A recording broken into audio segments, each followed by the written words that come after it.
Dead time और god incarnate as a slam बहुत बड़ी और बहुत इंटरेस्टिंग दुनिया है और आज हम इस दुनिया के अंदर बात करने जा रहे हैं 7 प्राइम मॉडल डीमंस के बारे में। और पहले हमने 12 जनरल्स और ब्लैक नंबर आर्मी की बात कर चुके हैं और अगर आपने अभी तक वो वीडियो नहीं देखा है तो अभी जाके देख सकते हो। चलो शुरू करते हैं इस वीडियो को। 7 प्राइम मॉडल डीमन सबसे पुराने और सबसे ताकतवर डीमन कहे जाते हैं और इनको बनाया गया था वर्ल्ड क्रिएटर किंग ड्रैगन वेल्डोनोवा के द्वारा और उनको बनाने के लिए यूज किया गया था ग्रेट स्पिरिट डार्कनेस का। उनको वेंडानोवा के क्रिएशन को देखने के लिए बनाया गया था, जिसमें 7 प्राइम मॉडल डीमंस है। According to the demon lord Leon, उनको उनके नाम के द्वारा नहीं, उनके कलर के द्वारा पहचाना जाता है। उनका जो नाम होता है वो उनका ट्रू नेम नहीं होता, उनको सिर्फ वो दिया जाता है, लेकिन उनको ट्रू नेम भी मिलता है। लेकिन वो ट्रू नेम मिलने से पहले उनके ये नाम थे: black primordial nova, white primordial blank और purple primordial violet, yellow primordial June, green primordial word, blue primordial blue और रेड प्राइमोडियल रूश। और सबसे पुराने और ताकतवर डीमन होने की वजह से बाकी डीमनों में फाइट लगी रहती है कि उनके लेवल पे पहुंचने की या फिर उनके सबऑर्डिनेट बनने की। और एक फन फैक्ट है कि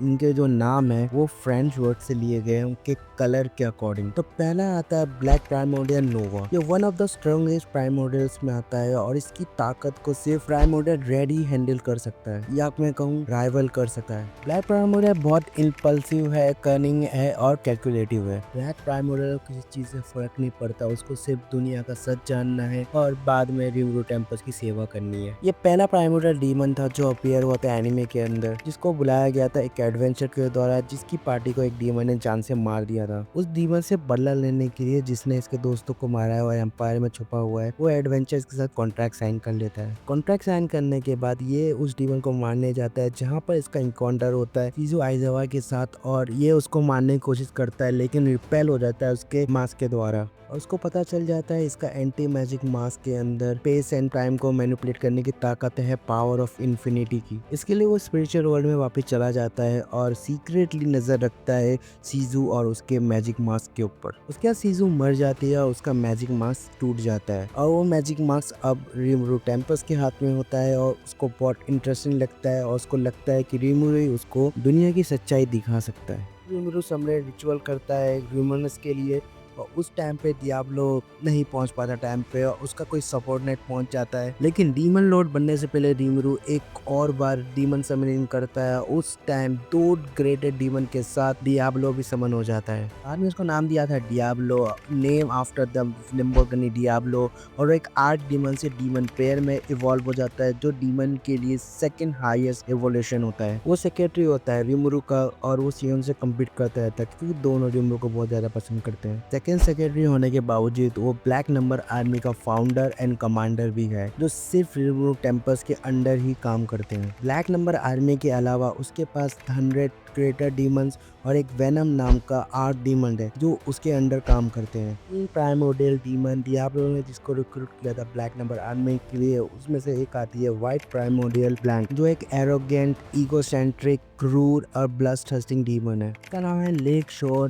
डाई कॉलेज इंसिडेंट से, जिसमें एक जवान औरत एक प्राइमोडियल की दोस्त होती है, उसको धोखा मिलता है और उसको जान से मार देते हैं और प्राइमोडियल उसकी बॉडी लेके और बहुतों की जान ले लेती है रिवेंज के लिए, चांद को लाल कर देती है और इस इवेंट को कहा जाता है लेक शोर डाई कॉलेज इंसिडेंट। और बहुत समय के बाद डियाब्लो आ जाता है और उसको बुलाता है ब्लैक नंबर आर्मी ज्वाइन करने के लिए रिमरू टेम्पल्स की। उसको नाम मिलता है टेस्टरोसा, नेम आफ्टर द फरारी टेस्टरोसा, और उसके 2 सर्वेंट्स और 200 डीमन सोल्जर्स को भी नाम मिल जाता है। एक सर्वेंट को नाम मिलता है शियोन, दूसरे को मास। टेस्टरोसा और मास डीमन पेयर में इवॉल्व हो जाते हैं और शियन आर्क डीमन में। उसके बाद उसको पोजीशन मिलती है मिलिट्री अटैची की और representative of the Tiro temples federation western Carlson के अंदर। फिर आते हैं हमारे पर्पल प्राइमोडियल वायलेट। इसको देख के तो मुझे एक ही डायलॉग याद आती है, मैं दिखता हूँ स्वीट इनोसेंट स्वामी टाइप का ना, लेकिन एक्चुअली वो बहुत बड़े हरामी टाइप का। और ये बहुत शॉर्ट टेम्पर और इगोसेंट्रिक भी है। वायलेट डियाब्लो की आर्मी ज्वाइन करने के बाद उसके 200 सोल्जर्स और उसके 2 लिeutenants को नाम मिलता है वेरन और जोंडा, और उसको नाम मिलता है उल्टीमा after the name GTR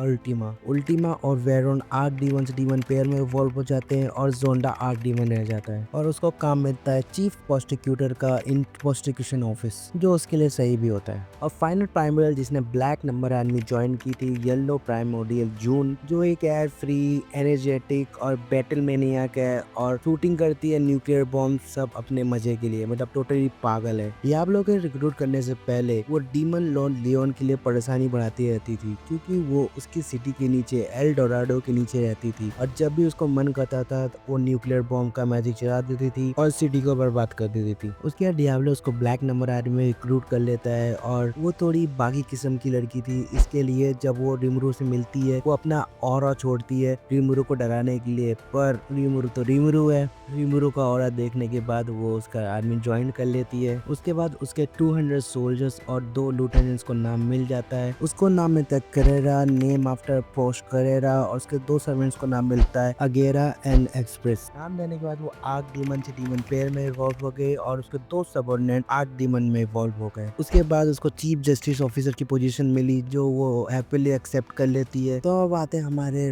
red primordial रूस पे, जो सबसे पुराना और सबसे ताकतवर प्राइमोर्डियल है और पहला डीमन लॉर्ड है। डीमन लॉर्ड ने उसने बहुत फाइट लड़ी और आर्क डीमन बन गया। जब इसको समन किया गया था दुश्मन नेशन को तबाह करने के लिए, इसने समन के नेशन को ही उड़ा दिया एज ए कॉम्प्लीमेंट और सामने वाले डीमन को उड़ा दिया एज ए रिक्वेस्ट, जिस वजह से इसको नाम मिला गाय क्रिम्सन का। गाय का मतलब है दुख, दर्द और तबाही की चीखे और क्रिम्सन का मतलब है खून की नदी जो इसने पीछे छोड़ दी। नाम मिलने के बाद इसको रियलाइज होता है कि ये डीमन लॉर्ड बन चुका है, जो पहला डीमन लॉर्ड एवर एग्जिस्ट। उसके बाद ये डेविल लॉर्ड में इवॉल्व हो जाता है, जो हाईएस्ट स्टेट होती है डीमन की, जिस वजह से ये इंसानी दुनिया में रुक जाता है और रहता है एक ट्रू ड्रैगन वेल्डर के साथ एक ऐसी कॉन्टिनेंट के अंदर। आगे चल के डीमन लॉर्ड काउंसिल बनाता है, जिसमें मेंबर होते हैं मलीन और लूमिनस। आगे चल के 2 प्राइमरी डीमन को भी समन करता है इस दुनिया के अंदर एज ए सर्वेंट, और वो होते हैं ब्लू एंड ग्रीन प्राइमोर्डियल, और उनको नाम और बॉडी भी देता है। ब्लू प्राइमोर्डियल का नाम मिलता है मिजरी और ग्रीन प्राइमोर्डियल का नाम मिलता है रेन। इनके नाम का मतलब होता है मुश्किलें और वो खून की बारिश जो पीछे छूट जाती है जहाँ भी गाय क्रिम्सन जाता है। दोनों मिजरी और रेन बहुत ज्यादा वफादार हैं गाय क्रिम्सन